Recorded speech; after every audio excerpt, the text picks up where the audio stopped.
The second law of thermodynamics states that the total entropy of an isolated system will always increase over time, implying that processes occur in a direction that leads to disorder or randomness.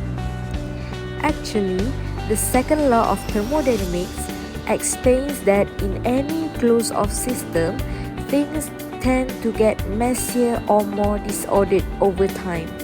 It's like saying if you have a neat room and don't tidy it up, it's likely to become more chaotic on its own. This idea applies to the way energy and matter behave in the universe.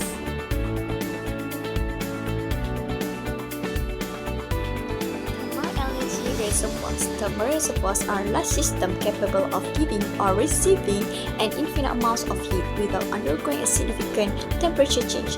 They serve as reference points for temperature in thermodynamics and are often used to model the heat exchange in various processes. There are 5 concepts of thermal energy reservoirs. First, two-phase systems and furnaces. The statement explains that two-phase systems and industrial furnaces can be modeled as reservoirs capable of absorbing and releasing significant amounts of heat while maintaining constant temperatures. And the second is reservoir size not strict.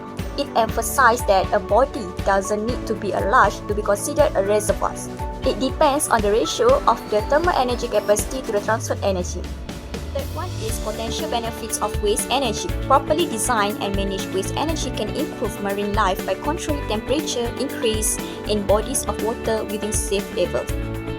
Next is heat transfer concerns. The transfer of heat from industrial sources to the environment is critical, as irresponsible waste energy management can lead to thermal pollution, disrupting marine life. Last but not least, source and sink definitions. The terms source and sink are introduced categorizing reservoirs based on whether they supply or absorb energy in the form of heat.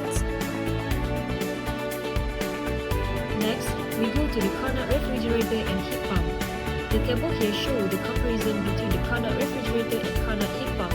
First, Carnot refrigerator is a hypothetical cooling device that operates on the principle of the Carnot cycle. Meanwhile, Carnot heat pump is a theoretical device operating on the Carnot cycle.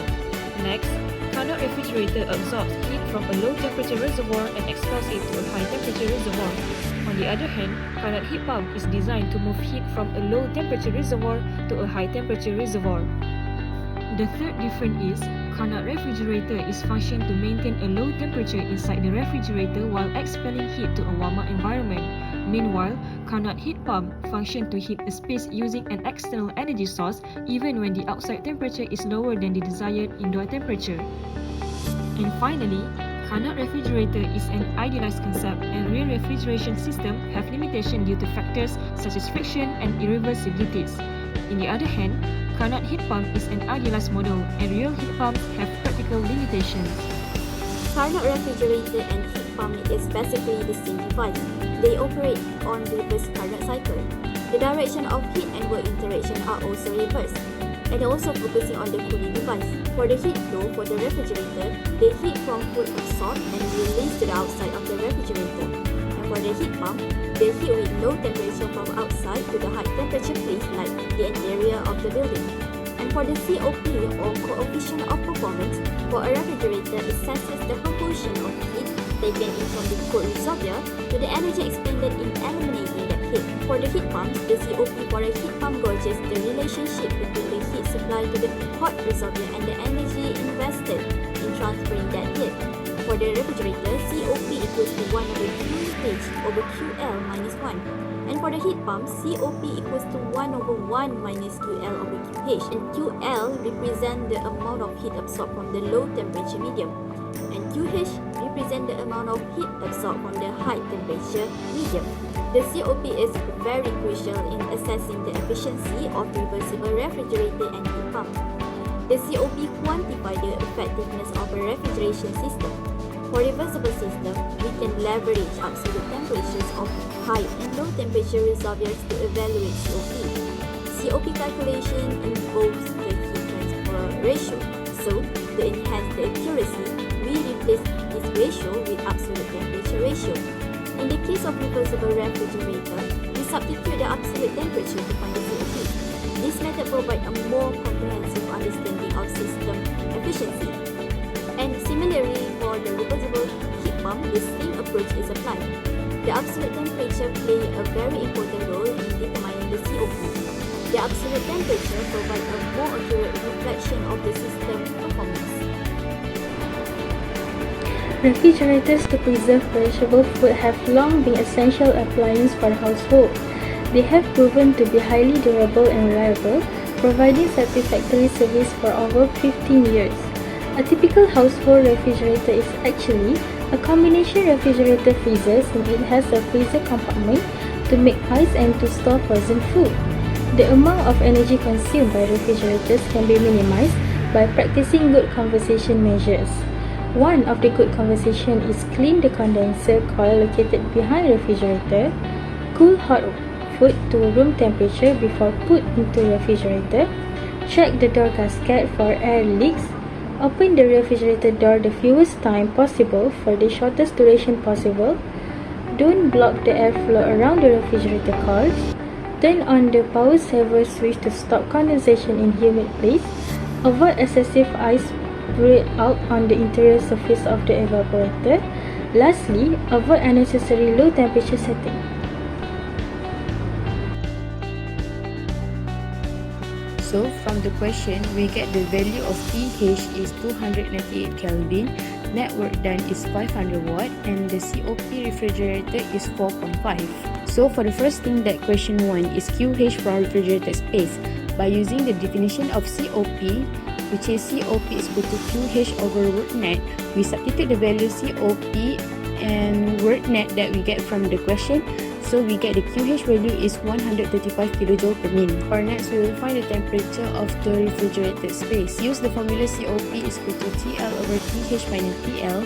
We substitute the value COP and TH. We will find the value of TL is 243.818 Kelvin to the ambient air. From the question, we can get the info of pH is equal to 1173.15 Kelvin. TL is 300.15 Kelvin. T at refrigerated space is 268.15 Kelvin, and QH is 800 kJ per min. For the first thing, that question 1 is QH at max refrigerator space. First, we will find the thermal efficiency. So when we substitute the value of TL and TH, we get the answer is 0.744. Then, from the value of thermal efficiency, we can find the value of work. So we substitute the thermal efficiency and QH.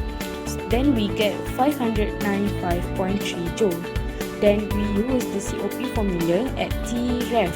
So we get the answer is 8.37. Then the last step is we use the COP formula to find Qmax. COP is equal to Qmax over work. Then substitute. We get the answer is 4,982.6 kJ per min. For next, we will find the Q heat reject to ambient air. First, we will find the value of QL by using the formula QL is equal to QH minus work. Then we get the answer 204.7 kJ per min. Then from the value of QL, by using the same formula, we can find the value of QH source. So for the last step, we use the Q rejection when equal to QL plus QH formula. Then we substitute, we get the answer 5,782.7 kilo. So now, I will make a summary for these two subtopics. The first one, thermal energy reservoirs, crucial in Earth energy balance, include oceans, the Earth crust, and the atmosphere. Oceans absorb and release solar radiation, shaping climate patterns. The Earth crust stores and exchanges heat, affecting surface temperature and creating distinct climates. The atmosphere, through processes like conduction and radiation, acts as a thermal reservoir with greenhouse gases regulating heat retention. Understanding and managing these reservoirs are essential for addressing climate change and developing sustainable energy solutions. The second one, Carnot refrigerator keeps things cool by taking heat from inside and sending it outside. Imagine your fridge. It absorbs the warmth from your food at low temperature place and release it to the kitchen at high temperature place, keeping your food cool. Now, a Carnot heat pump does the opposite. It takes warmth from outside at low temperature place like the air and pumps it inside at high temperature place like your room, making the inside warmer. Both work on a cycle and have efficiency limits determined by the temperature they deal with.